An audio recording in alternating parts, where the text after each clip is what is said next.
Bulan Oktober selalu menjadi salah satu yang ditunggu-tunggu oleh investor pasar modal, terutama bagi mereka yang mengincar pendapatan pasif melalui dividen. Di Oktober 2025 ini, sejumlah perusahaan ternama di Bursa Efek Indonesia dijadwalkan akan membagikan dividen kepada para pemegang sahamnya. Pembagian dividen adalah bentuk apresiasi perusahaan kepada investor atas kepercayaan yang diberikan. Ini juga menjadi indikator bahwa perusahaan memiliki performa yang keuangan yang sehat dan stabil. Karena itu, mengetahui jadwal dividen secara tepat sangat krusial baik bagi investor jangka panjang maupun trader harian yang ingin memaksimalkan keuntungan dari momentum ini. Memahami apa itu dividen, mengapa penting bagi investor. Dividen merupakan distribusi laba bersih perusahaan kepada para pemegang saham berdasarkan jumlah kepemilikan. Pembagian ini bisa dilakukan secara tahunan, semesteran, atau bahkan kuartalan. Memberikan pemasukan rutin tanpa perlu menjual saham menjadi sinyal bahwa perusahaan dikelola dengan baik, menambah imbal hasil total return dari investasi saham. Jadwal dividen Oktober 2005 dari emiten terkemuka berikut adalah daftar perusahaan yang telah mengumumkan jadwal pembagian dividen untuk periode Oktober 2025, termasuk beberapa yang membagikan dividen di akhir September karena masih masuk siklus kuartal keempat. Yang pertama ada Astra Agro Lestari Tbk AALI, tanggal pembayaran 6 Oktober 2025, sektor perkebunan kelapa sawit. Catatan, AALI dikenal rutin membagikan dividen dan menjadi favorit investor yang mengincar sektor agribisnis.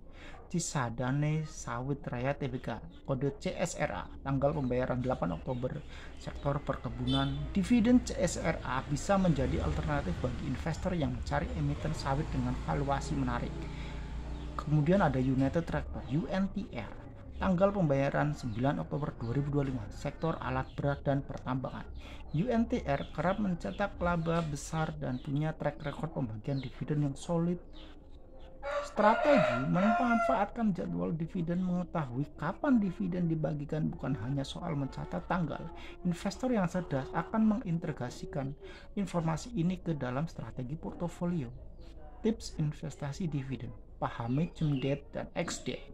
Cum date, tanggal terakhir di mana kamu harus memiliki saham untuk berhak atas dividen. Ex date, hari setelah cum date. Jika kamu membeli saham di ex date, kamu tidak akan mendapatkan dividen. Hindari jebakan dividen trap. Jangan hanya membeli saham karena ada dividen besar. Periksa juga fundamental perusahaan, tren laba, dan keberlanjutan bisnisnya. Gunakan kalender dividen sebagai alat perencanaan. Kalender dividen bisa menjadi paduan untuk mengatur cash flow portofolio dan mengoptimalkan rotasi aset sesuai momentum. Cara mengetahui jadwal dividen dengan mudah.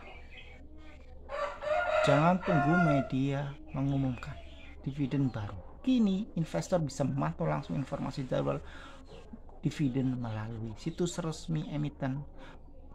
Perusahaan publik wajib memberikan pengumuman resmi melalui keterbukaan informasi. Aplikasi saham, mayoritas aplikasi sekuritas di Indonesia menyediakan fitur kalender dividen. Informasinya biasanya lengkap mulai dari cum date, ex date, hingga tanggal pembayaran. Platform sekuritas.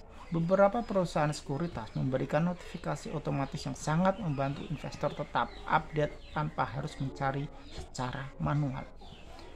Dividen bukan satu-satunya indikator investasi. Meski dividen bisa menjadi sumber keuntungan, perlu diingat bahwa tidak semua saham yang tidak membagi dividen itu buruk.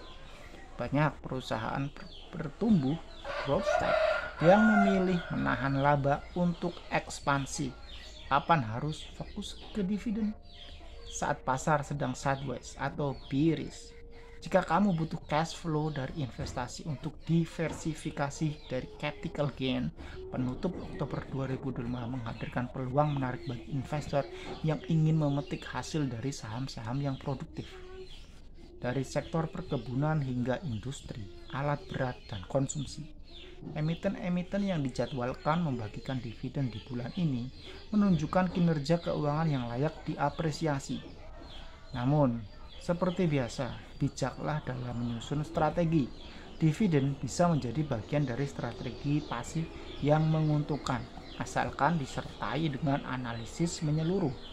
Gunakan kalender dividen secara aktif, pantau informasi resmi, dan kombinasikan dengan fundamental yang kuat. Jika kamu bisa memanfaatkan momentum ini dengan cerdas, bukan tidak mungkin Oktober ini jadi bulan panen dalam portofolio investasimu.